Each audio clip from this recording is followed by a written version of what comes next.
3. Hey, I'm Alan, and this is Brandon Shaw. I'm a senior in AP English. and we are discussing the yellow wallpaper questions in order to get points for my project. 1. Alan, what are the conflicts in the yellow wallpaper? What types of conflict, physical, moral, intellectual, or emotional, did you notice? Is this conflict resolved? No, the conflict in the story is to understand what is making her so unhappy and what it will take to get her better. The physical conflict is feeling weak. The moral conflict is to be a good mom and wife. The conflict at the end of the story doesn't really resolve. It doesn't have a happy ending for the narrator or her husband. What are some themes in the yellow wallpaper? Symbols? How do they relate to the plot and characters? One theme in the yellow wallpaper is that the role of women are very domestic, even if they are not that way, and begin to feel trapped.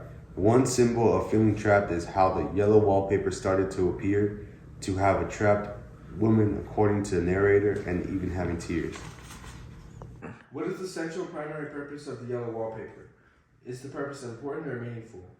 I think one purpose of the yellow wallpaper is to bring awareness of how things can go really wrong when women have harsh expectations of how they are expected to be in the roles of mom and wife.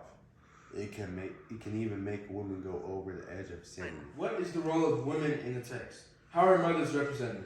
What about single/independent women? What is important about women in the historical context? The narrator's role is to submit and obey her husband. Her role as a mother was not able to show in the story because the nanny, who was also her sister-in-law, was watching her baby to help out her husband. Compare the main character in the yellow wallpaper with the mad woman in the attic from Jane Eyre. What does love have to do with it? What about mental illness?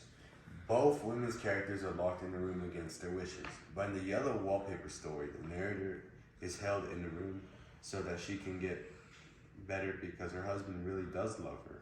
The mad woman in the other story was more of a prisoner because she didn't have someone looking up to get her better. They were trying to hide her. Both characters are not at a good mental place. Compare the narrator in the yellow wallpaper with Edna in The Awakening. Is the narrator suicidal? Both of the women in the yellow wallpaper and The Awakening seem to have tendencies for suicide, in my opinion, because they both feel trapped and they both feel that their role in life with their husbands are misplaced. How does the narrator's relationship with her husband evolve/change? Does her mental state improve or worsen?